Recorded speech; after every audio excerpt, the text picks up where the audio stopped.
step out here, folks. All right, so folks, while we're making the transition here, I'm gonna go through. Actually, Oh, maybe while we're swapping all those over, Scylla, you can tell us a little bit more about the 12 characters and kind of how they work and the idea behind them, because they are all written and developed characters, right? yes. So actually, I'm gonna go through here on the screen. You can see that I'm showing the 12 characters here, right? So we do have these 12 characters, and we wanted the characters to be different from what we did with Mass Effect 3 multiplayer in a way. So we wanted them to have more personality. We wanted them to have more attitude. So each of the character, they have a specific voiceover. They're gonna have different banters. They're gonna be chatting with each other during the mission when you go dungeon crawling. Yeah, Luke, you can select whatever class you want to play. Make sure you have the other headset so that you can talk with your party members as well. They know what's going on. Yeah, it's kind of a double setup. Yeah. So yeah, we have the 12 characters, so they have personality. One of the writers, we work with the writers and the concept artists and recreate the personality for the character, and we go through how we want them to be perceived. Right, we have some setting up a little bit here. Right, don't hang yourself. All right, so we have Luke Barrett here with us. He also worked on the combat team, designing all the cool abilities you can see in the game, and many more things. Oh, you're probably muted. Okay. All right, we can hear. Yeah. So, just gonna. Hello, everyone. Just gonna take a look at Billy. What Billy has brought onto me. I think he got the fade step for you. Yeah. So this is our very high mobility ability. And we've also got the regeneration. So what this is basically is 35% whenever I bury some. Can you tell me a little bit about how you can play characters differently? Because there's not one way to play a character. Yeah, so playing as the Keeper, you are a support role, but as you can see, we've got 2 trees for it. So if I was playing it and had ability points to spend, which I don't, because somebody spent them, You will have some. I would have taken this, which is the more offensive route. This is the upgrade to chain lightning, and it makes the chain lightning bounce quite a bit more, increasing the damage by quite a bit. As you can see further down in this tree, this is more the offensive stuff, with the bottom being energy barrage, which is really cool, but probably be a lot of gaming before we get to that. We got a bit of money. I wanna. You wanna buy a chest? Buy a chest, yeah. All right, let's buy a chest. Let's see But what we get. What I want is actually this, because I kind of want to get bees. You So want we'll potions? we'll see if I get lucky. And so what are the max levels for characters, and do you level across the board, or do they level individually? So that's a good question. So each character you can level up to level 20. And actually, we're gonna map the potions here, by the way, as you can see on the screen. I'm gonna take this one too. This is a lyrium potion, which actually will increase my damage as a mage. Billy has set me up more support role, but as an offensive player, I'm gonna try to multitask. And I think we are good to go. So whenever you guys are ready, let's give it a spin. So going back to the question, what was the question again? For max levels and how you level across characters. Okay, so you can level up your character all the way to level 20, right? And of course, like the first levels, it's easier for you to level up in the beginning. So yeah, you start at level 1 with 2 abilities, and then you're gonna get obviously 19 more points. There are way more things you can spend points on than what you get points for, so choose very wisely. But that's on purpose, right? That's on purpose, yes. So the idea is you can play, there's probably about 4 or 5 really effective ways to play each of the kits. Obviously, you will probably come up with your own ways that we never thought of. That usually happens once the game launches. But I have been playing a lot of multiplayer in the last month or so, and also having worked on all the abilities, I know how most of them work. So I would say, yeah, about 4 or 5 different ways to play each one. And once you hit level 20, you can also do something with your character, right? You can promote it, right? Yep. That'll give you a bonus to your stats for all of your characters. Depending on your base class, if you're a rogue, a warrior, or a mage, you will get a different stat, and that will affect all of your characters. So if you promote your keeper, what do you get? You get +1 willpower. Okay. And that for all the characters. For all your characters, yeah, they get willpower. Yeah. So here's the new skill that we've got, which is blink. is a The fade mobility step, thing. right? Yeah, the fade step. Um, So actually, Fate Step is a nice ability because you can use it offensively and defensively too. yeah, you'll see if you get the upgrade, it actually does damage. Right now, it's just a dodge. While you are in this mode, you can control your character. It's a little difficult running at that speed. We're good to go. I can multitask. Yeah, remember to communicate with your party. I know it's a double role because you're speaking with me, speaking Yeah. with our fans, and also speaking with your party. So Yeah, so I'm going to try to be a bit more offensive here. So the chain lightning ability basically will bounce off. Let's see if you can show it. Yeah, so you can see it's hitting 2 guys there. I usually like to use this to actually get into better offensive positions, but it makes me a little more vulnerable. So hopefully my team can I noticed you did a compensate. combo also. What does that mean? Like right trigger? What did you do there?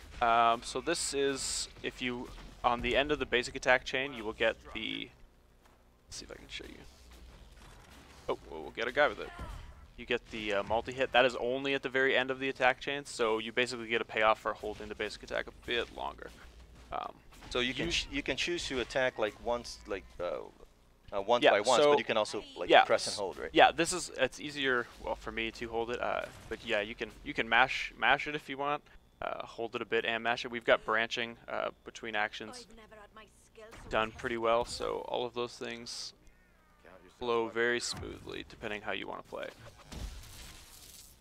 Throw a barrier here. Now I also notice you guys have 2 mages in this party. Is there a set party composition you have to have? Do I have to have a warrior?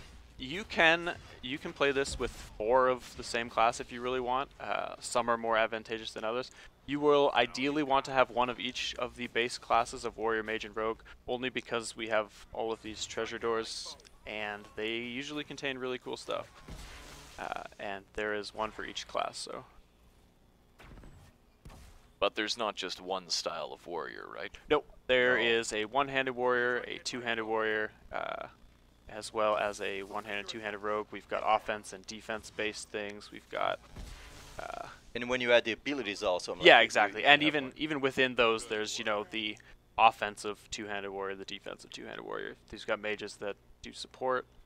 See if I can beat them to this wall. Yeah. Now right now you guys are a low level, so obviously you're playing on easy, which isn't that easy, but if we up the difficulty and play on a harder thing, what rewards do you get for that?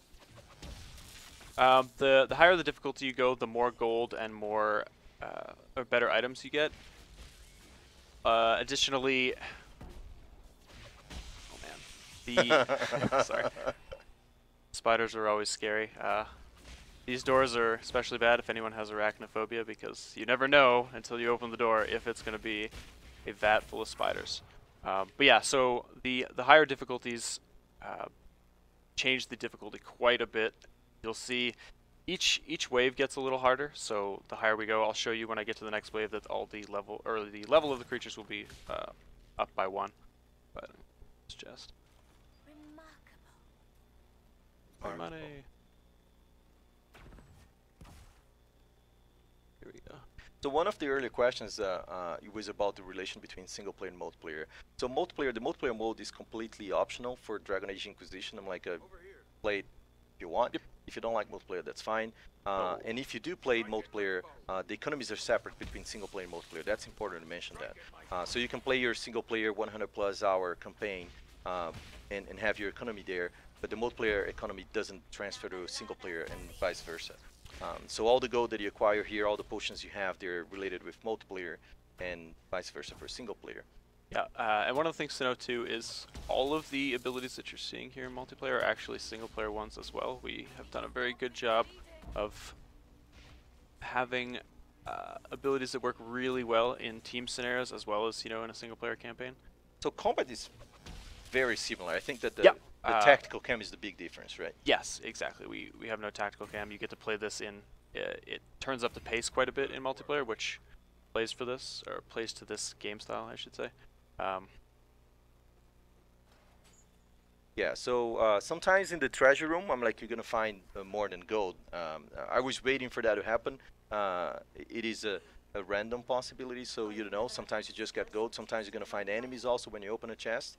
and sometimes you're gonna find some cool items. Let's wait for the opportunity. Let's see if one of the treasure rooms is gonna show them. So you guys suggested that there were no tactical cam in multiplayer. How do you have tactics in our multiplayer session? So the tactics are, instead of pausing the game, going into the overhead view and saying you go here, you do this, you cast this ability, you have to actually coordinate with your teammates and say, hey, person who's playing the warrior, please don't abandon me and let me die horribly. Please block off this choke point. That's use voice chat for that. Hopefully you are playing with friends or friendly people on the internet. Sometimes the internet is a scary place. And you can use also the D-pad also, right? I'm like, yeah, this is my there's target. callouts for, there's a thank you. You can do a defend here. There's attack my target is one of the more handy ones. Shit. And do you need 4 people to start a match, or can you try to go crazy solo? You can play it solo. You will not do well. It's gonna be hard on purpose. Yeah, it is designed to play with 4. You can 3 is probably what I would recommend if you want to go with the most minimal. But yeah, definitely 4 with the best experience. It's balanced around having 4 people, so. We wanted to be a party-based adventure, right?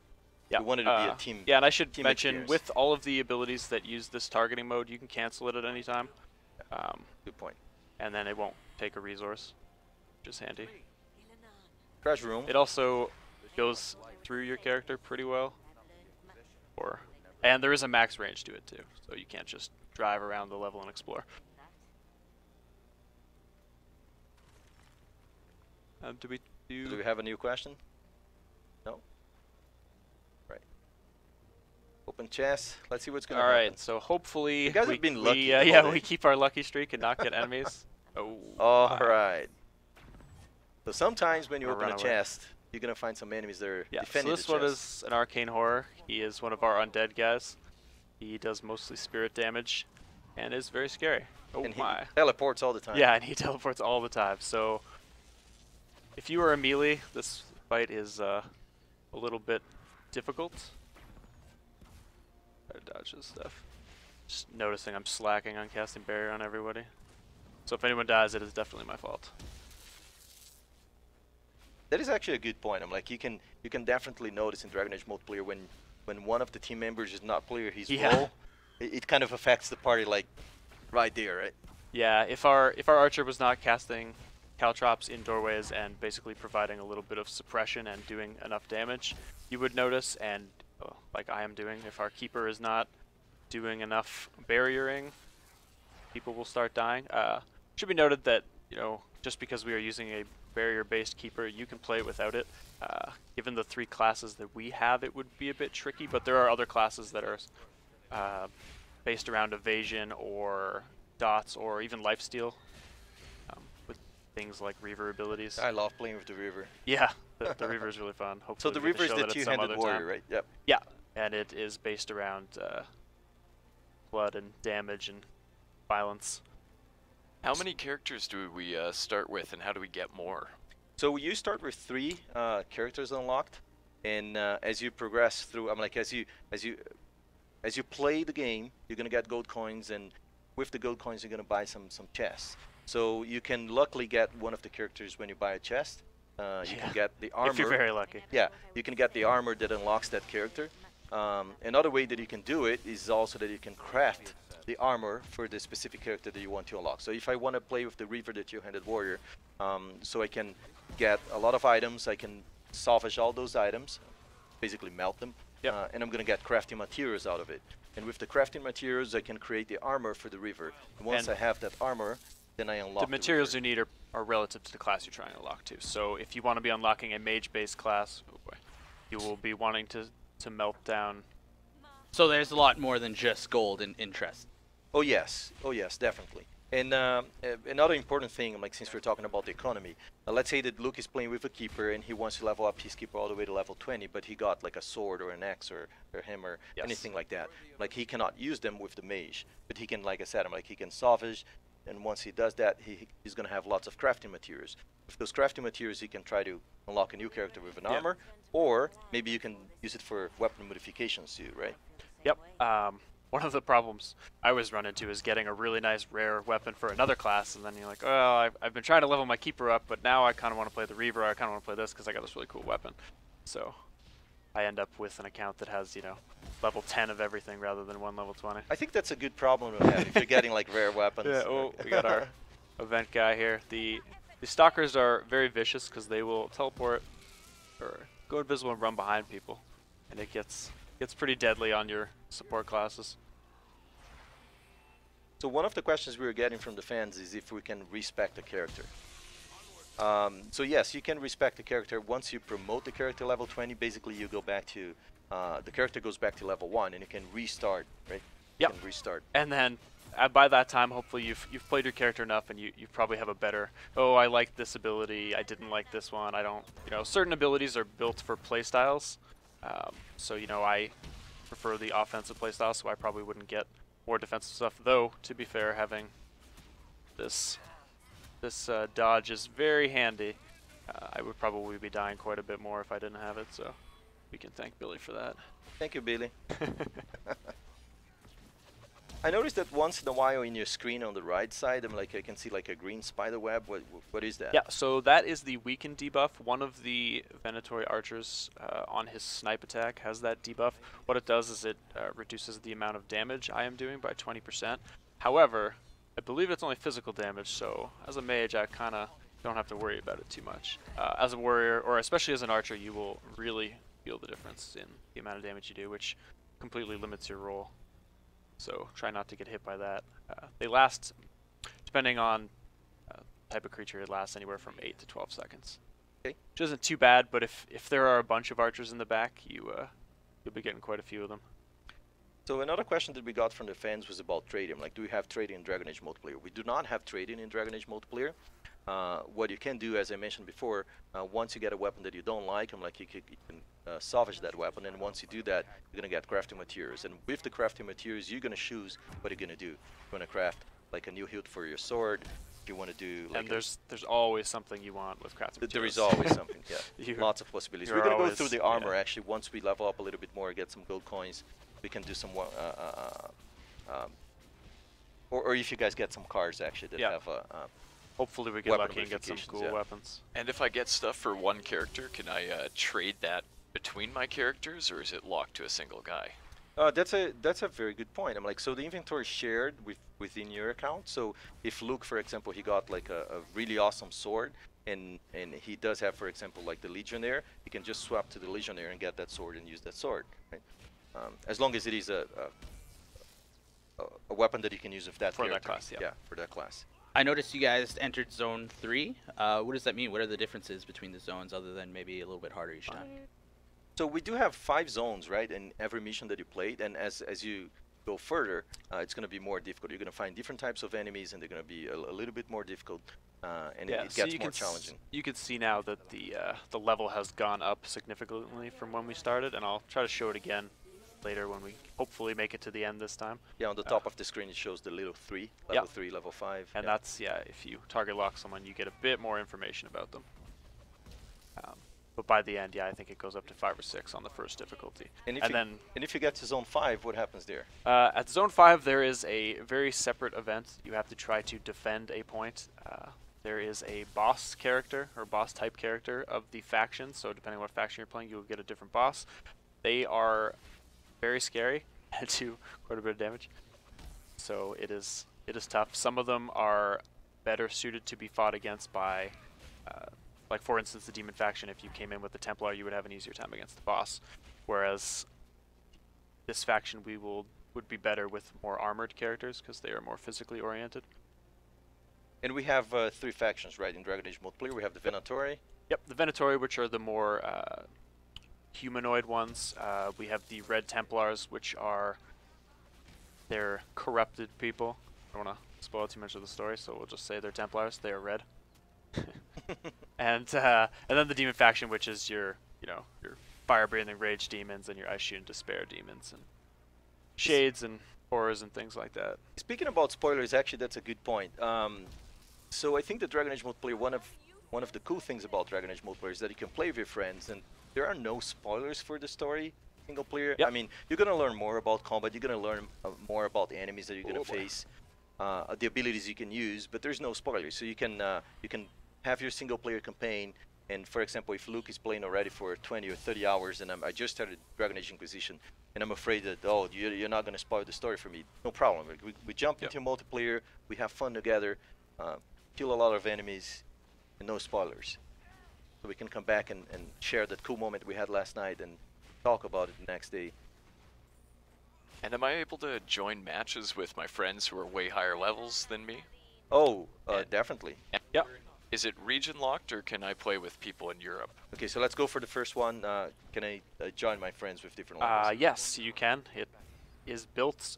Certain classes are more beneficial at higher levels and lower levels. For instance, the Keeper is a really good companion to have with a higher level character because barrier is useful all the time. You will not be as strong, but you can still compete quite a bit with your friends if they're level 20. And even at level 20, you can still die in routine. Like if you were level 20 and you tried to play this by yourself, if you are not paying attention, don't have the right gear, or picked really ridiculous abilities, you will die. It is not a cakewalk at that point. Could we say that the gear plays a bigger role than the level of the character? Yes. The gear is probably the most important aspect of it. The weapons you're using are very close second because the damage that all of your abilities do are based on the weapon you are using. So, oh boy. Oh, Stalker right behind you. Save me. These guys are not fun when you're playing a mage. They have a tendency to disappear from the tank and appear behind the mages and kill them. And it looks like we've got a defensive mission here. We are defending this fellow, the Inquisition captain. Yep. Not really sure why he has ventured into this terrible place, but we will try to get him out as best we can. He was lost. Yeah. You guys are saving him. He took a wrong turn somewhere. Oh, and also the other question was related if you could play with people from different regions. Yes, you can. If you're here in North America and you want to play with someone in Europe, you can. So, of course, the matchmaking system is going to try to find people that are closer to you, that have a better ping, so you're going to have a better experience when you quick match. But if you want, you have friends, you can just send him an invite, and you can join a match with him wherever he is in the world. Of course, the lower the ping, the better the experience, as any multiplayer game. Yeah, I should mention, let's see if I can get it here. So sometimes you'll see these words popping up, like shocked there or blocked. A lot of our status effects, like debuffs basically, will come up as text. They are fairly important. I don't know if we have an ability to do a legitimate combo. No, we don't. Think we have yet, I don't think we have the things. But there are combinations of skills to pull off. I find it easier to do in multiplayer than in single player. So we can explain it, right? Yeah, you can freeze someone. The combo system is basically... the easiest way to explain it is if you have a hard crowd control ability like a freeze or a paralyze, you can then combo it up with something that really is a more impactful attack, like a really strong sword or shield bash or something like that, and that will perform a combo. The effects of that combo are dependent on, one, the starting ability that you use. So if I use freeze and then hit with a warrior shield slam, it will be different than if I hit with sleep and then hit with a shield slam, for instance. So that's another cool thing, because it also requires a little bit of communication, right? If you want to do a combo, you can say that you're gonna try to freeze the enemy, and you freeze the enemy. Yeah. And the tank can kind of shatter him to pieces. Try not to put the Revenant in front of this archer. The guy you're defending has probably why he's in this dungeon, has a tendency to get himself into trouble and run right up into a sword for some reason. He's not very smart. Yeah, as an archer, he should be more ranged. Yeah, he should be more ranged, but, That's why you need to defend him. Yeah, that's why you need to defend him. From himself. Yes, what I was going to say, the debuff that I do have here is the shocked one, and what that does is it actually drops the resistance to fire, lightning, and cold on this Revenant by 20%, which is pretty handy because we have 2 mages here. So that doesn't stack, just in case somebody's going to ask that question. Alright, so now that you defeated the enemy, you can open the Hooray. chest. And maybe get an item this time. If you guys Oh, get gold. lucky. We're not Not an item now. lucky today. Yeah, sometimes you're gonna find an item, so basically a card is gonna pop up. Yep. And you're gonna see, you can even see if it's a rare item, right? You can see the border It'll of the show color. you the border of it. A nice thing to note too is when one person gets an item, I believe every single person gets an item as well. They may not be of the same rarity. They though. may not be of the same rarity, And which is definitely always not comical. the same item. Because also. then when you get a blue, you get to say, "Yay, I got a blue," and everyone else says, "Oh, I only got a common one." Though the common ones are really nice depending if you're trying to unlock a new class. Someone is down. Yeah. This is where it's going to start getting harder. What do we... Ooh, okay, we got enough barrier here. My barrier is up in about 5 seconds. Cooldowns on abilities are vary from... I think the shortest one is 2 seconds on... Oh boy. Uh-oh. I think that guy was still alive. 2 seconds. This is a lightning mage, so this guy's a lightning mage, and I basically do no damage to him as a lightning user. Here. Certain creatures, the resistances on creatures is mostly intuitive. The rage demon that is made of fire does not take damage from fire. The creatures that are made of lightning do not take damage from lightning. So you talked about, you know, your cooldowns, but what about the mana or stamina for your character? Yeah, so right now it's not too much of a problem with only 3 abilities. Also, one of my abilities has a very long cooldown, so I usually have enough to regenerate. But if you're playing an archer, I find it happens the fastest is you'll be real excited and get your first 4 abilities as offensive abilities, but then you'll start finding that you're stamina gated, so you can't just spray all of your abilities the whole time. You gotta use them very tactically. So you need to keep an eye on the mana and the stamina. Yep. And one thing to note then is like it regens fairly quick, but Billy actually got the mana regeneration rate on it, so it's actually regenerating 35% faster, which is a good pickup. Thank you, Billy. Yeah. But not so good as more lightning damage, right? Yeah, I still would have taken the lightning damage, but Now, is there different clothing and armor we can have for the characters, and does that affect their appearance? so each of the characters, I believe, has 3 different looks or different colors for each of the armor sets that they have. And then when you get higher level, there is a stronger... Oh, I was hoping the tank would save me. Stray arrows got through. I got barrier once I get up. Hope. Yes. Oh, good. This is not going well. Looking like a party wipe. We need to get this ball of archers away. They're all clustered. Good for some shock damage. Forgot I put this on. This is gonna let me poison things. And So with I all get of- 3 attacks with poison here. With all of you guys, I guess, close to death now, Oh, crawl around the... Oh! might be a good time to explain a little bit how health works in multiplayer. Yeah, so every character has a set amount of health. The warriors have more than the rogues, and then the mages have the least amount. Every time you level up, you will get a bit more health. There is no ability in multiplayer that can heal you, so you have to rely on either the health potions you have, which you can only bring a maximum of 2 of, or you have to rely on someone casting barrier on you or generating guard yourself. Or getting as a to the end warrior. of the zone also. Or getting to the end of the zone, yes, to heal up. That is. So if, as a tip, if you are close to the end and you're low on health, you probably want to risk it and not use your health potions because they're very vital. It's probably better in most cases to go down and then get revived by a teammate and then get the free health rather than use your very important potions, because once you run out of those, you start dying really quick. And for those of us who like an extra level of difficulty, is there friendly fire? Let's see, 25 staff kills. So no friendly fire in Oh. multiplayer, right? I'm like, I you have got beat. no friendly fire in multiplayer. No, there is no friendly fire multiplayer. In single player, you can turn it on or off if you want. Extra difficult. But I got a kill streak of 5. I got a few medals, It's and probably when I went on a rampage of some kind. you probably level up again. Yeah. Now you can pick a So little bit more abilities. let me go through this real quick while I still have time. So like I